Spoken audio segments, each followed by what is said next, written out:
everyone, it's Sunitha again, and today I'm here to talk to you about drunk driving. Within the last few years, drunk driving has become a serious offense. Many people are being seriously injured or killed due to drunk drivers.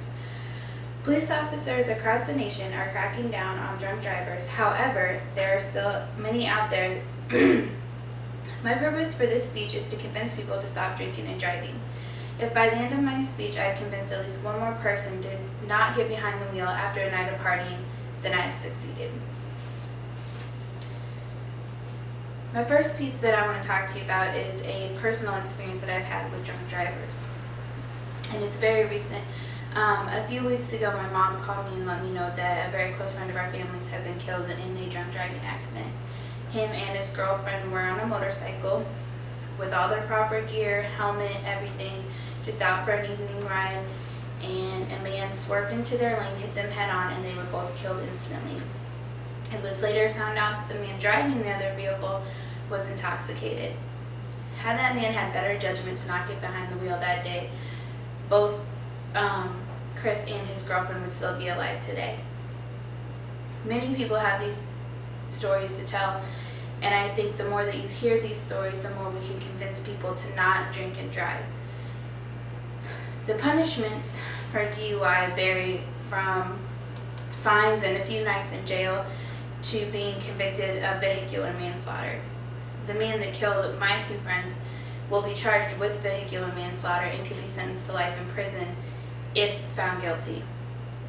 DUI punishments, some penalties include,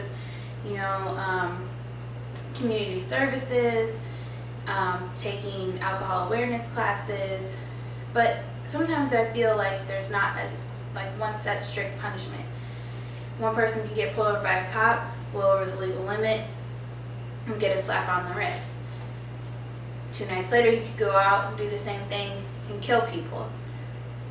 If we would have punished that person to begin with, we wouldn't have him out the next night killing somebody. I know the police across the nation are doing the zero tolerance. Even if you do blow at the legal limit, you can still be found under the influence of alcohol and taken to jail. I think that all the states need to adopt this law because even though there is a legal limit, that legal limit could push you over the edge.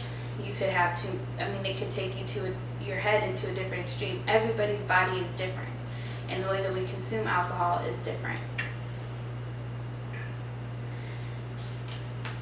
In conclusion, I want to say that if I've stopped one person from getting behind the wheel today after a night out drinking, then I have succeeded. If not, then you know what the punishments are and you know who you're making suffer. Not only could you kill yourself, but you could kill other people. You can end up with your life behind bars. You could end up not being able to get a job because you have a DUI on your record. And a lot of places are not hiring people who have DUIs on their record.